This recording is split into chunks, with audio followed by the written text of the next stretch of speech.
Hello students, today we will start a new topic, that is cataract. So cataract, it is also comes under a eye disorder, and in cataract you will see that the patient is having the problem of opacification in the lens or a cloudy appearance which will be occur in the lens, that is called as a cataract. So in this type of disease, the patient which will be not able to see the see anything or any object clearly. In this picture you will see that the opacification which will be present in the lens. Then next is the definition. A cataract is a clouding or opacity within the crystalline lens that leads to gradual painless blurring and eventual loss of vision. So cataract, the definition of cataract is it is a cloudy or opacification within the crystalline lens, means it will be within the crystalline lens, and the opacification or cloudy appearance which will be occur in that area, which will be leads to gradual painless blurring and eventual loss of vision. So because of this, the patient is having the problem of painless blurring. The person is having the problem of blurring in the eye or vision, and eventually suddenly or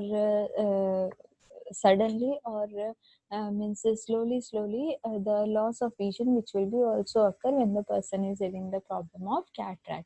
Then a cataract is opacity of the lens, means opacification of the lens or any cloudy appearance which will be present in front of the eye or within the lens. Some degree of cataract formation is to be expected in most people, which will be more than to 70 years or years of age, means more than 70 year of age the person may be developing the chance of this cataract. Then anatomically, cataract is defined as any opacification on or inside the lens.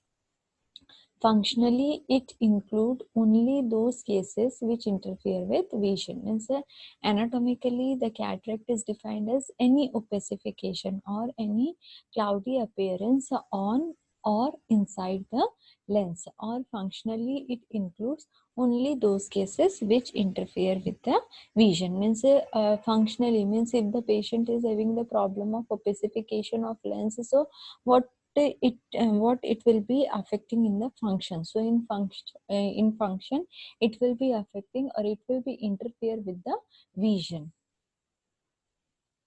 Then next is the incidence. The prevalence of unoperated cataract in people age more than or equal 60 was 58% in North India and 53% in South India.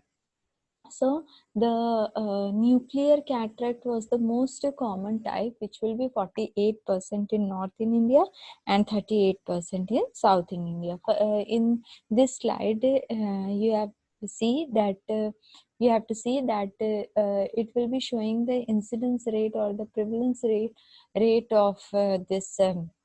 In North India or South India for people age more than or equal 60 was in North India 53, and in then nuclear cataract was the most common type, which will be 48% in North in India and 38% in South in India. Then WHO and NPCB survey has shown that there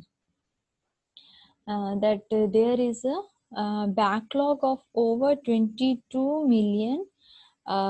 millions blind eye, means 12 million blind people which will be present in the this in India, and 80.01 those are blind due to this cataract. So means in this you will see according to WHO. So according to WHO or National Program for Control of Blindness survey, it will be showing that there is backlog, means backlog of over 22 million blind eyes which will be occur in India, and 80.01 of those are blind due to cataract. So the ratio is very high. Then anatomy and physiology of the lens. In this you will see the crystalline lens.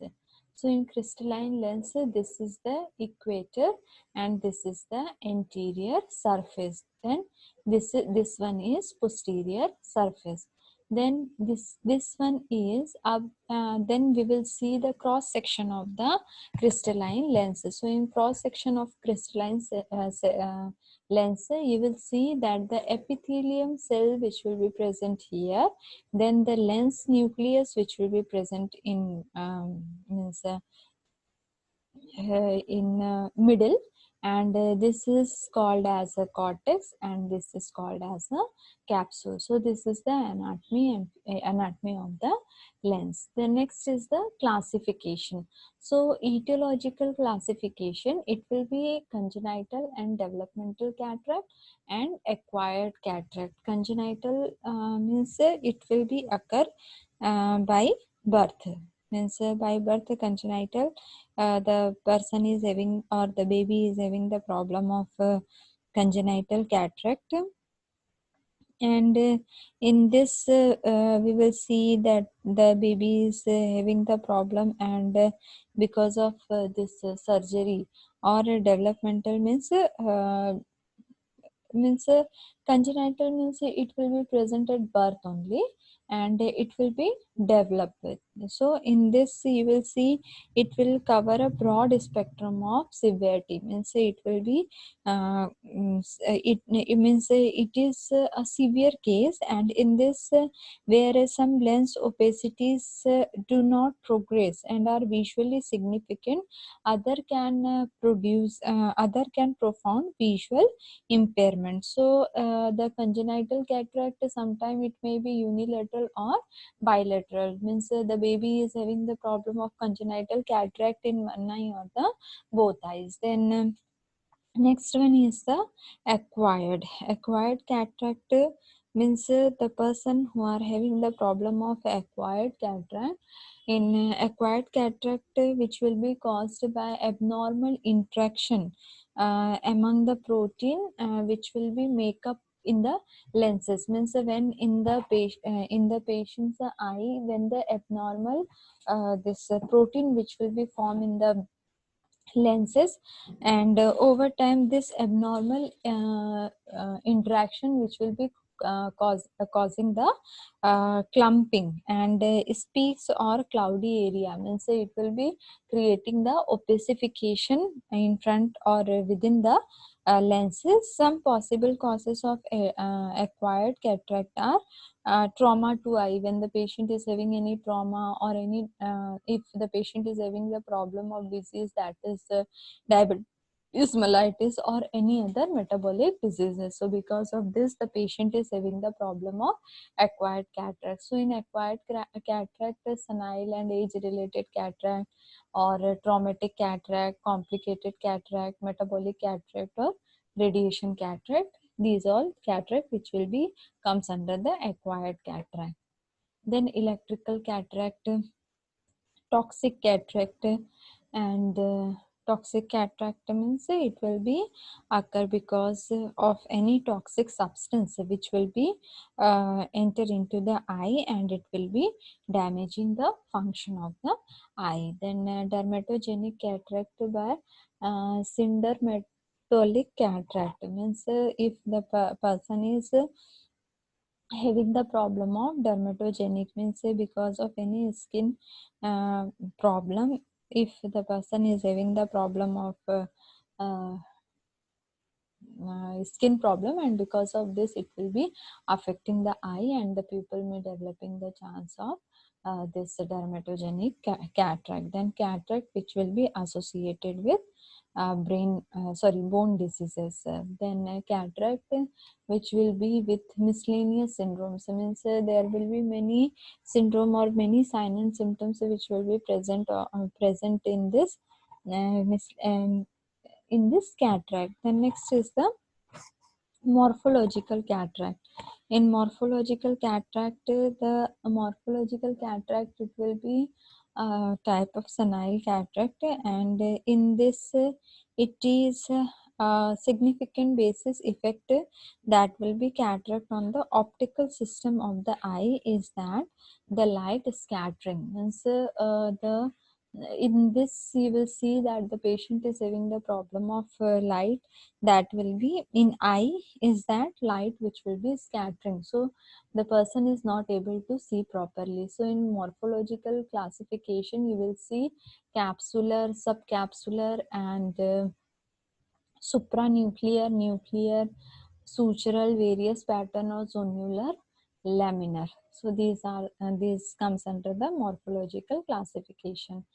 Then general mechanism cataract formation means how the cataract which will be formed means how the mechanism of cataract means general mechanism of cataract which will be formed in the eye. So first opacification of previously clear fibers means in clear previously clear fibers when the opacification within the lens which will be occur, so because of this formation of new opaque fibers, so when the opacification which will be occur it will be form a new opaque fiber. So when the new opaque fiber which will be developed in the eye, so it will be creating the deposition of the granular material instead of fiber. So because of this means in the eye they have to make the fiber, but because of this new opaque fiber they will not make the fiber, but it will be creating the deposition of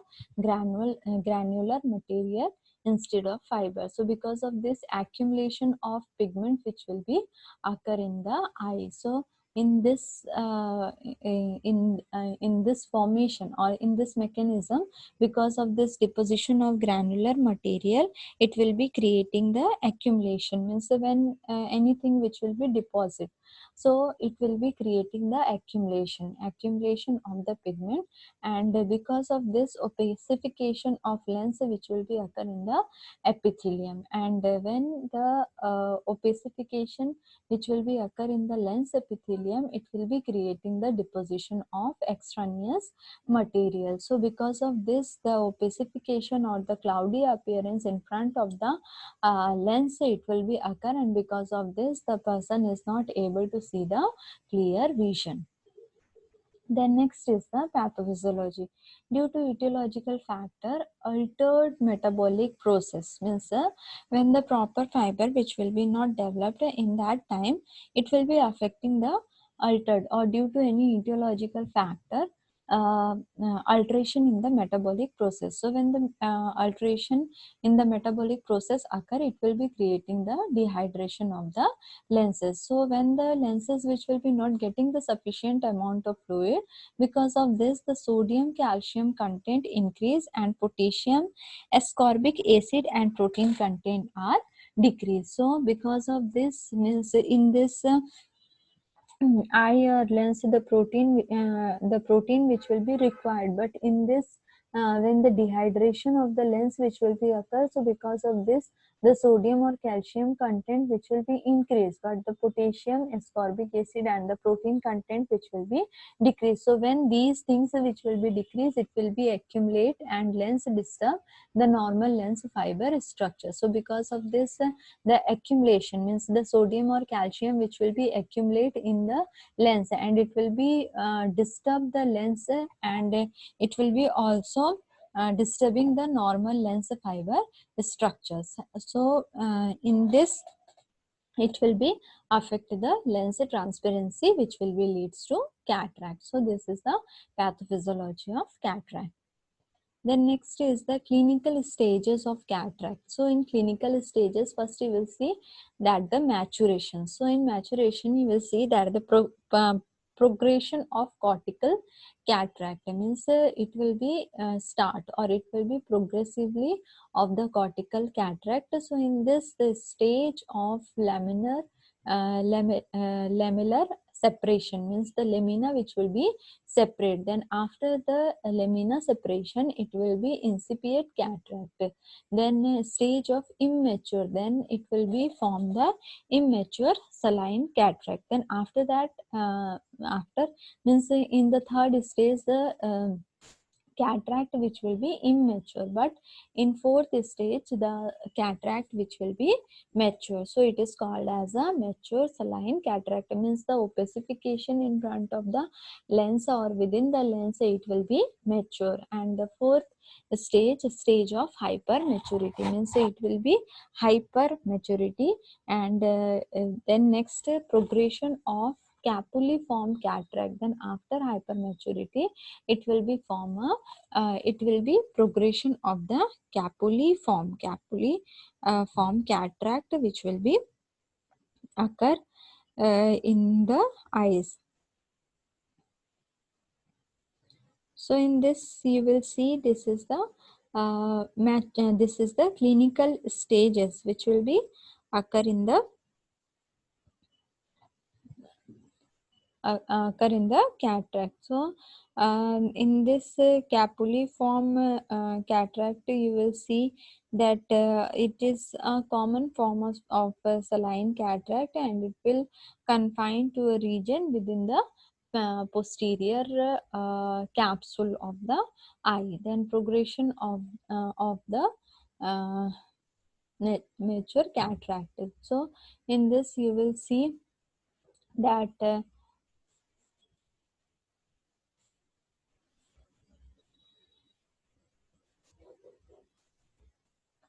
progression of the nuclear cataract. So in this you will see that the patient is in this stage, in this maturation stage there will be basically three stages, and in first stage it will be comes under four stages, then second, then third.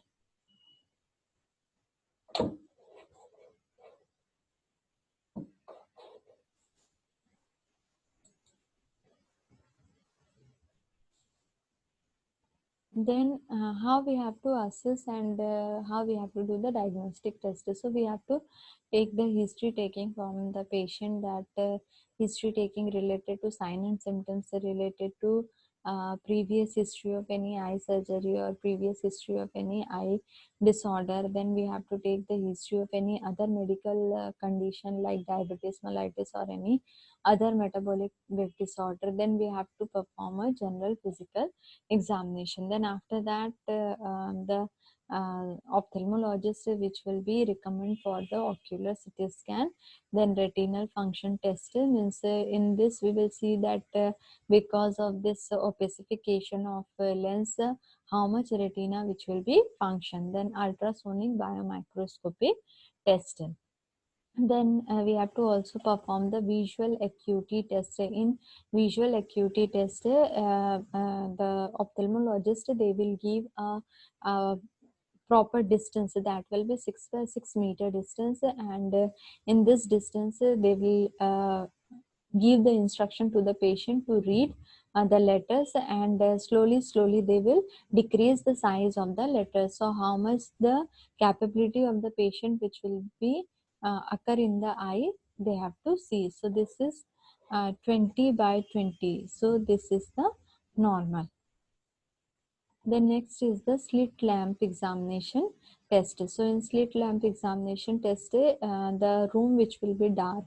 In the dark room, this instrument of the machine which will be used, and we have to instruct the patient to see, to hold the chin in that machine, and they have to see in that lens, and the ophthalmologist they have to examine their eyes. The next is the retinal examination. So with the help of ophthalmoscope, the ophthalmologist they have to perform the retinal examination. Then next is the contrast sensitivity test. So in this the contrast media which will be given, and with this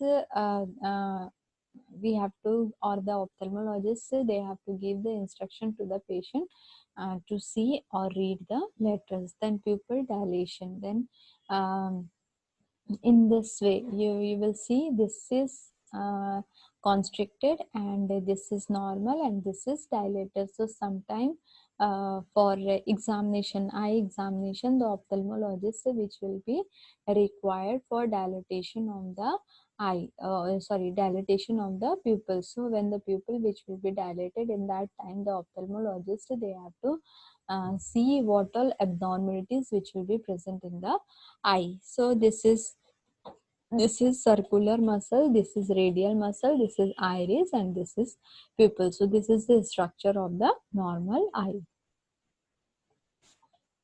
Then next is the keratometry test. Then indirect ophthalmoscopy test. This is the indirect ophthalmoscopy test. So in this, the ophthalmologist, he or she, they have to see the eye or any deformity which will be present in the eye. Then next is the other investigation. In other investigation, ocular CT scan which will be present. In this, we will see the any structural or any anatomical damage which will be present in the patient eye. Then next is ultrasonic biomicroscopy, then retinal function test, vital monitoring, blood glucose monitoring, blood count, or ECG. So these all comes under the other investigations. Then next is the management. In management, you will see there will be two management: non-surgical treatment or surgical treatment. So it will be depend upon the patient's condition of the cataract and which type of cataract which will be present in the patient's eye. The next is the surgical management. In surgical management, you will see the first is the intracapsular cataract extraction, that is also called as ICCE, and extracapsular cataract extraction, that is ECCE. And in this, needling and aspiration, linear evacuation, that is extraction, and the modern extracapsular cataract surgery, phacoemulsification and non-phaco small incision surgery. So these all comes under the extracapsular cataract extraction. Then next surgery, that is called as lensectomy, and means in this the lens which will be removed. Then intraocular lens implantation. So in this surgery, the lens which will be implanted. Then evaluation of a case for cataract surgery. So in evaluation, what evaluation ophthalmologist or a surgeon they have to perform? First, they have to perform a general examination, means a head to toe examination. Then after that, ocular examination. So in ocular examination, the surgeon, they have to see that the patient is having the problem of any local infection which will be present in एडेक्सा. एडेक्सा में कोई infection तो नहीं है, means adnexa means that is the adjoining an organ, means that it is a part of adjoining the organ. So in this way we will see that in eye, the adjoining of the part of the eye. So in this, any local infection which will be present or not, local mechanical defect is present or not, anterior segment evaluation which will be present or not, and posterior segment, they have to perform a anterior segment evaluation and posterior segment evaluation. Both they have to evaluate, and after the evaluation only they have to perform the surgery.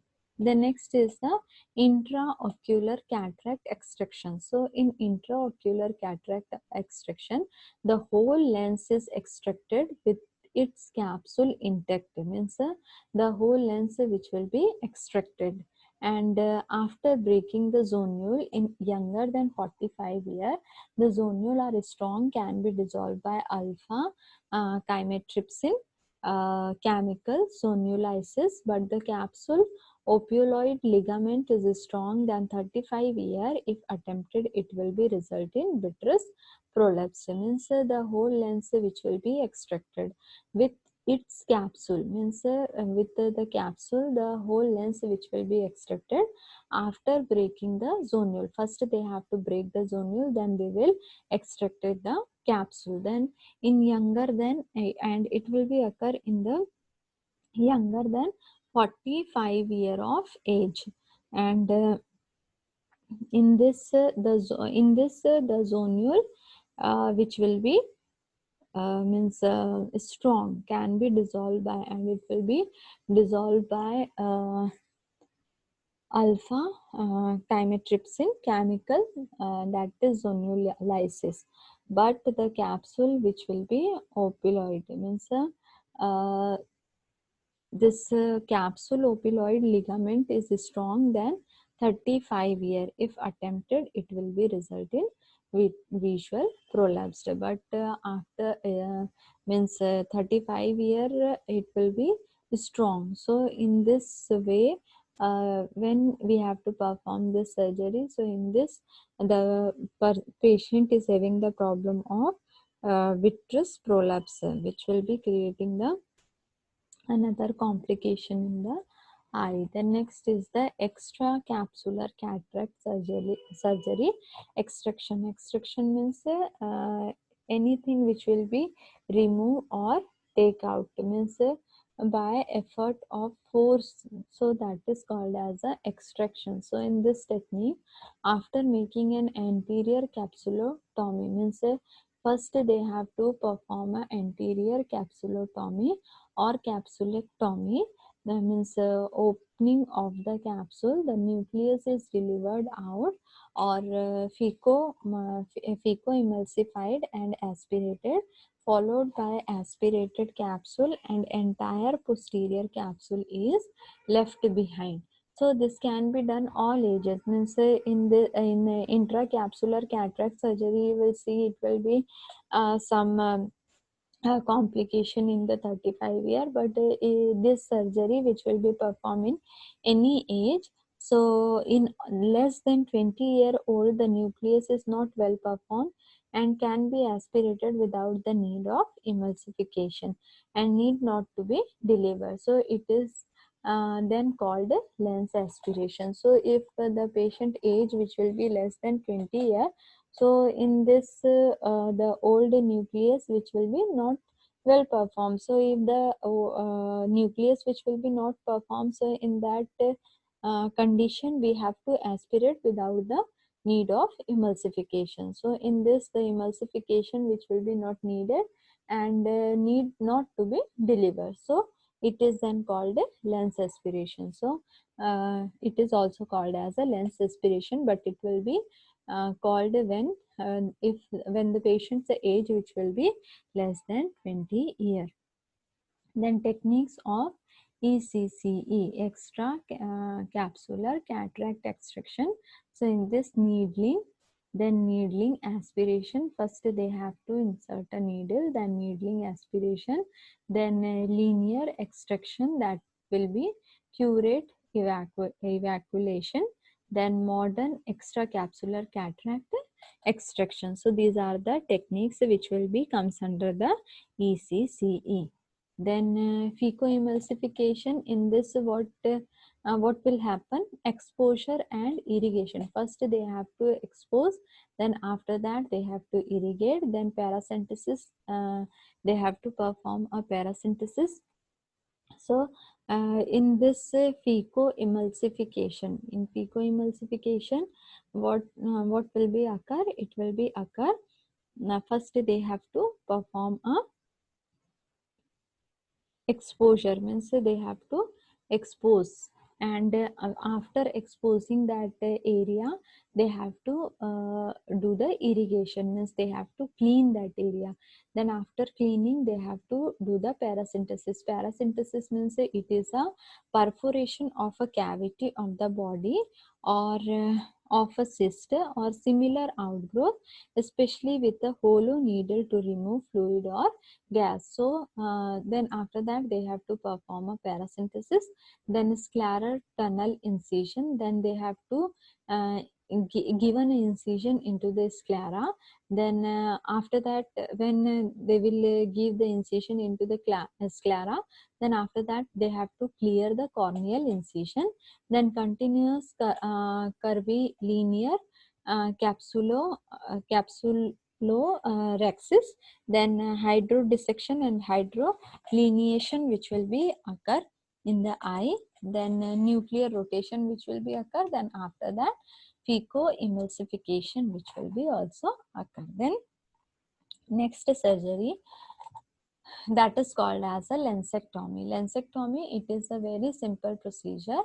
that is prelex. Prelex means presbyopic lens exchange. So rather than replacing the natural lens of the eye with an artificial multifocal lens, a monofocal lens is used. Means in this, the surgeon, they will not replacing the natural lens of the eye within an artificial multifocal lens, but a monofocal lens is used, and it will be providing a clear vision at only one points of focus.